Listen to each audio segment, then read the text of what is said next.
a surprising prediction about Meghan Markle's new cooking show. And a very noisy Christmas celebration for the Prince and Princess of Wales.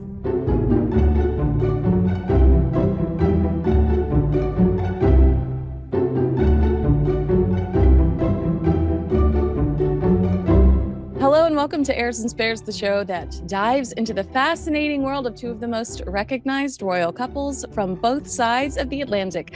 I'm Kinsey Schofield, and I'll be bringing you updates on the Duke and Duchess of Sussex right here in California. And could you put that hat on, please, so we could just see how festive you really are for our Christmas special? It's truly I'm wearing the jumper. the most ridiculous. She is wearing the hat. I feel like, what are the Grinch people called? The people feel like Cindy Lou who? Fabulous. Is it flashing lights? Yeah, it does. You can't see because of all my lights got around, but yes, I could look like Las Vegas right now if I wanted to. Well, I tell you something, if you had made the cut for Christmas at Sandringham, which you clearly haven't, that would be the sort of present that you'd need to take. Because when it comes to Christmas gifts, the royals like jokey presents. So if someone turned up with that flashing Christmas hat, I think it would be 10 out of 10. So anyway, on the point of gimmicky Christmas gifts, I think we should talk a bit about the royals and what they're going to be doing for Christmas. And as Prince William said in an interview just last week, it's going to be a bumper Christmas for the royal family. So they will be gathering, as they always do, at Sandringham. The King and the Queen are going to be hosting what we are told is going to be a really special extended family Christmas. And William let slip that there are going to be about 45 of them. We don't know if that's 45 around the table or 45 over those festive days, but I had heard and reported in Vanity Fair before his interview that the King wanted this to be a really, really big Christmas, a really special Christmas. And I think that's because it's been a very tough year. And actually, when you consider the last time, Kinsey, the royals were all seen together, it was actually Christmas Day 2023. So it feels like the year is ending on a note of optimism and positivity after a really challenging, turbulent, and difficult year. So it is going to be a bumper Christmas. As the Prince of Wales said, it's going to be a noisy Christmas because he will have his three children there. The Tyndalls will be there with their children.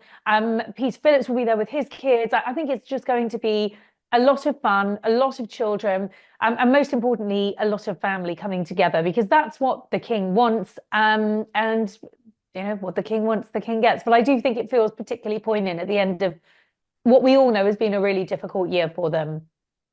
So when you said this would be a great gift, I immediately visualized Mike Tindall in this hat. Are you feeling, do you feel like Mike Tindall might be a contender for the Christmas tree hat? Because he loves grabbing Zara's hats. I think he'd be a good bet. I mean, if Harry had secured an invitation, which by the way, he hasn't, just to point out to all of you viewers, Harry and Meghan have not been invited to Sandringham. I think this is going to be the fifth or the sixth year that they've not been part of the whole royal family's get together at Sandringham. I mean, ordinarily, Harry would love to turn up in something like that. That's the sort of thing he'd do. You know, he'd have the late Queen in stitches. I remember being told once that he'd put a whoopee cushion under the Duke of Edinburgh's seat. So when Prince Philip sat down at the head of the table, he let rip on this whoopee cushion, and, you know, everyone just collapsed into fits of giggles. So that hat would be something that Harry would love to wear. He'd be flashing all night.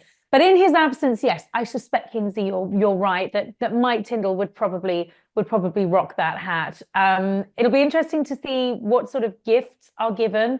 As I said, the smaller, the better. Anything that's homemade tends to go down very well. But I think actually this year the focus is going to be less on the gifts, far more on just the fact actually that this family are together, that they've got through this together. I mean, of course, we're going to, all of us, be looking forward to the King's speech on Christmas Day. I've heard it's going to be a bit of a tearjerker, quite emotional, and reflecting on what's been a very challenging year, and reflecting on the importance of love and family, which is a theme that I feel we keep coming back to with the royals. We saw it very much at the Princess of Wales's Christmas Carol concert at Westminster Abbey, which I will certainly be tuning in to watch on Christmas Eve. And I'm told that's very much a theme for the King's speech. So it's very important that he is surrounded by family. So while it's a bumper Christmas and the Waleses will be there and the Edinburghs will be there, you know, obviously the King's brothers and sisters, big question mark over whether Prince Andrew is going to attend. And actually, as we are filming now, Kinsey, as you will know, stories just broken in the mail a couple of hours ago, that Andrew's going to sort of step away from the Christmas celebrations. Now that is a change because he's been there in previous years. He's played a pretty low-key role. But I think with all of the allegations over his friendship with this alleged Chinese spy, you know, if he's out there walking about, doing the royal walkabout on Christmas morning, it's just going to generate headlines for all the wrong reasons. And I think this year is so important that the royal family look united, that they look together, they're coming together as a family. They just don't want Andrew detracting and generating bad headlines. And interestingly, and I've read this and I suspect it very much is the case. You know, it wasn't the king snubbing Andrew. I was told that the king would have had Andrew at the Christmas table. I don't think he'd have been there on the Christmas walkabout before church. But that actually it was Sarah Ferguson who is the one who stepped in and suggested that she and Andrew stayed away this year to sort of spare the king any blushes. And I think when it comes to this important Christmas, I think it's going to be the king and the queen, very centre stage, flanked by the Waleses, William and Kate and their 3 children, leaving church together, greeting well-wishers. And, you know, I think that sends out a really, really powerful message about the royal family, what it's gone through this year, what we can expect of next year. And I think it's an important message, as I say, of hope and optimism. And no one wants that overshadowed by the Andrew problem. That's right. And just like you said, those two couples, resilience. You've seen Prince William and Queen Camilla have to take on more responsibility this year. And then we've seen both King Charles and the Princess of Wales push through while, you know, from what we understand, having an unknown form, 2 separate unknown forms of cancer. So you're right. Those 2 families, that visual is incredibly powerful, you know, thrusting us into the new year that, you know, anything is possible. And we should all, you know, trust the universe and have faith. And that 2025 is something to look forward to and be hopeful for. I think I will ask you this and we'll move on from the Prince Andrew thing. I heard Richard Tice of Reform say that he did feel like Prince Andrew was kind of the scapegoat here, that there were much bigger individuals that were associating with this alleged spy. But since Prince Andrew was already in the doghouse, that was somebody that it was just easy for everybody else to be like, well, Prince Andrew over here. I thought that made a lot of sense to me. And I'm not Prince Andrew's cheerleader by any means, but to me, this individual was associating with people that had much more influence than Prince Andrew ever could. I think you're probably right. And he's obviously one name in the frame of many. We've already seen this Chinese businessman photograph with David and Samantha Cameron, you know, Theresa May. There are high profile individuals who clearly enjoyed his company. I think you're right. I think anything to do with the Prince Andrew just becomes an easy story, an easy form of attacking. I'm not his greatest fan either. But I think when it comes to the public perception of the royal family, he does seem to be quite damaging. And I just feel that at this point, the close of what's been a difficult year, I just think the royals don't want any detraction at all. And the king certainly wants the focus to be on the family, what it's going to be looking like moving forwards. I think we can expect things to look a little different. Things are going to change a bit. We know that there's a tour planned for next year to Italy with King Charles. Possibly we'll see the Princess of Wales sort of resuming public duties, but not anything to the extent that we are used to. So I think we are looking at perhaps a different landscape when it comes to the royals as they sort of settle into this new period, as they come to terms with their different health issues.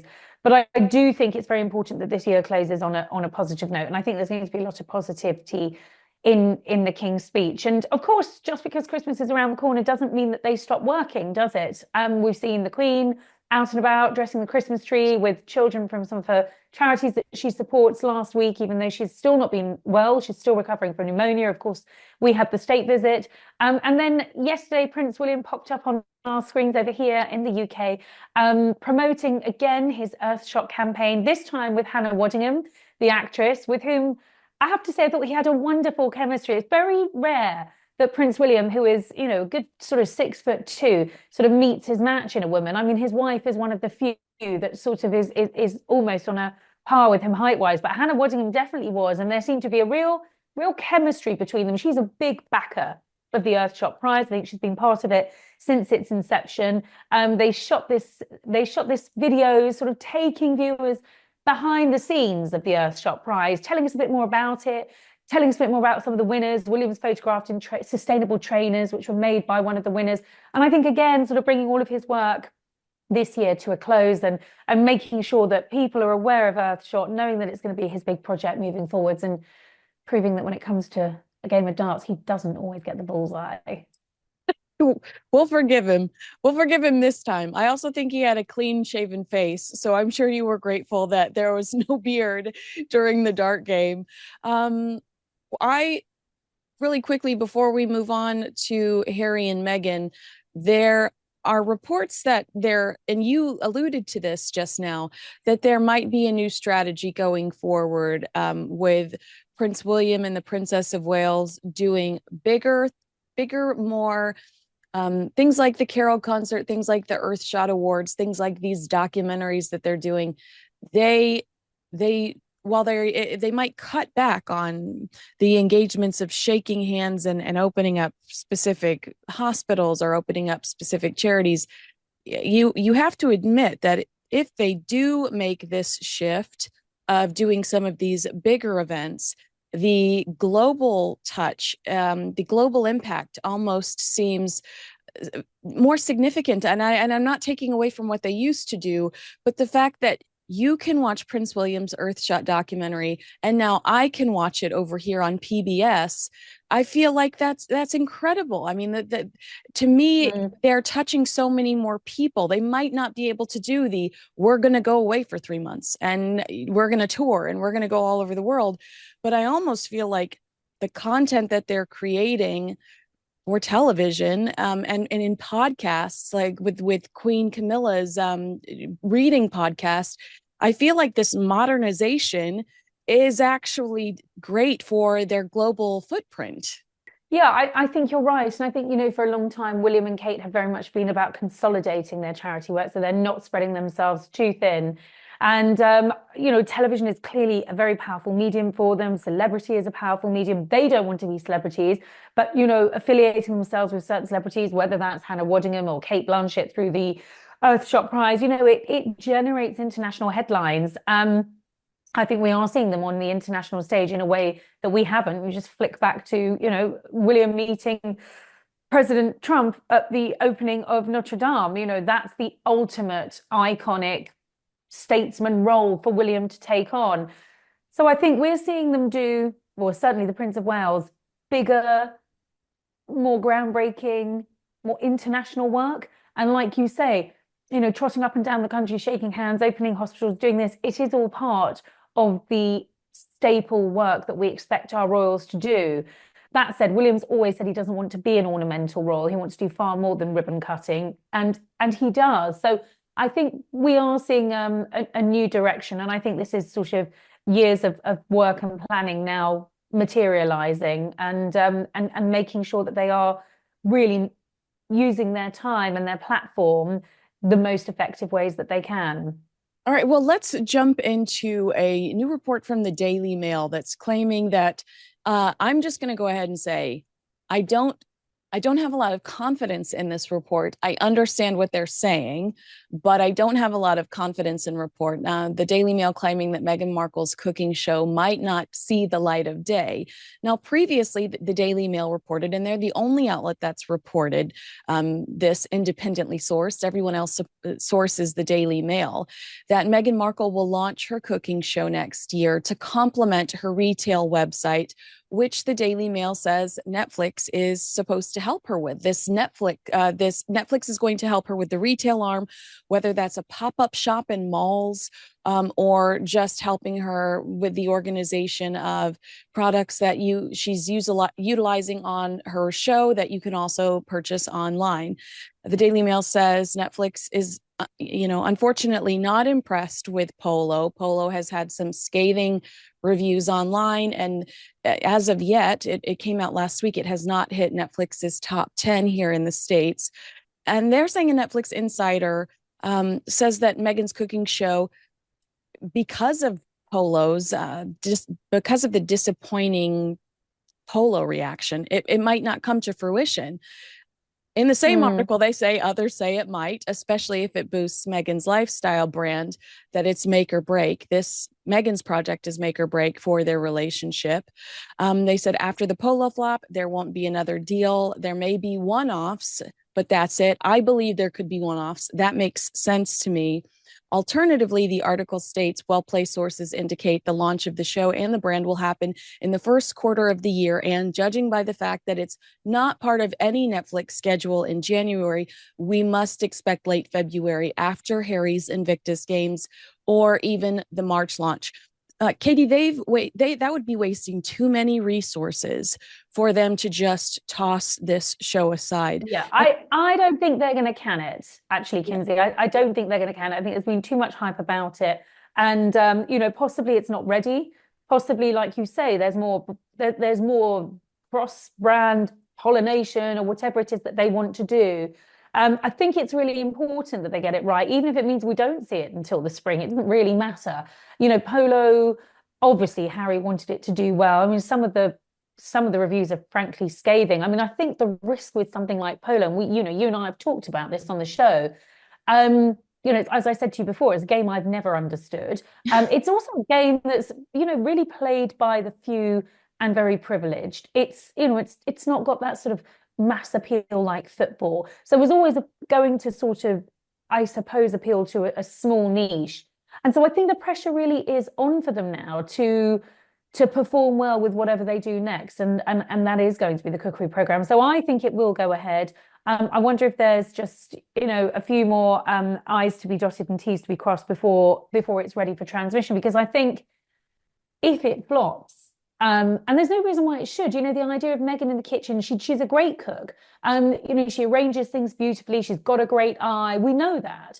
She's bringing her celebrity friends into it. I think there'll be the curiosity factor around that. It should have all the ingredients, excuse the pun, to do well. But I think if it flops, if it doesn't, then that's a problem for them. And that feeds into your point, or the point that was made in the article, is this going to feed into another big $100 million deal? I would imagine not. I think Netflix got their money's worth with the very first show that Harry and Meghan produced, that docuseries, which was gripping, brilliant, compelling television. Nothing's going to match that. Everything else feels a bit like a vanity project. And I don't think Netflix is going to dig deep into their pockets. I agree. It'll be one-off series. yeah, I mean, I do think we'll see it, but I also think it will be highly produced to the point of perhaps being uptight. She is just all about she's a perfectionist, and I'm a perfectionist too, so I understand that. But because she's had it for so long, and there's been so much secrecy around it, I do imagine that it's going to be very glossy and beautiful. Yeah. But I do wonder if it will attract an audience beyond Meghan's, or an audience beyond Netflix's. If this new project is trashed, there is a lot of pressure on her because it's personality it's going to feel driven. very personal. Yeah, it's going to feel very personal, driven. isn't it?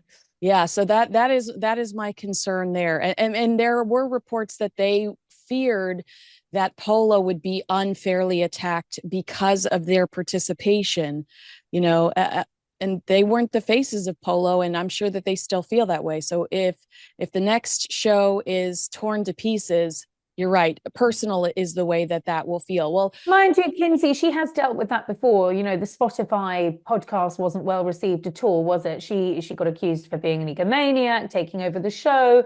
She is also a Hollywood actress. I think she knows how to take the criticism on the chin. I'm not saying it doesn't hurt, but it's something that she has she would have had to have gotten used to. She's spoken publicly, hasn't she, about the knockbacks and the criticism and everything she dealt with as an actress. But I think the most important thing is that it does well for them, because their credibility is on the line here, and that's really important. Yeah, absolutely. Well, agree with us, disagree with us. Let us know in the comments below. Make sure you like, subscribe, and share this video with a friend. Katie, is this the last time I see you until 2025? Do I get to say the dad joke? See you next year? Yeah, you do. I think so. It's going to be see you next year. Let's hope 2025 is a cracker. Well, Katie, I just want to say I have had so much fun doing this with you this year. Thank you so much for taking, I mean, it is you take time out of your busy schedule to talk to me. I'm so grateful for your friendship, for your insight. And I do deeply, deeply love and adore you. So thank you so much for spending Oh, 2024 with me. I've really enjoyed our time together. well, I always enjoy being on air with you. I think it's a wonderful show and you're doing a great job. And I'm looking forward to doing a lot more with you in the new year. And a happy, happy Christmas. Thank you. Happy Christmas to you too. Bye.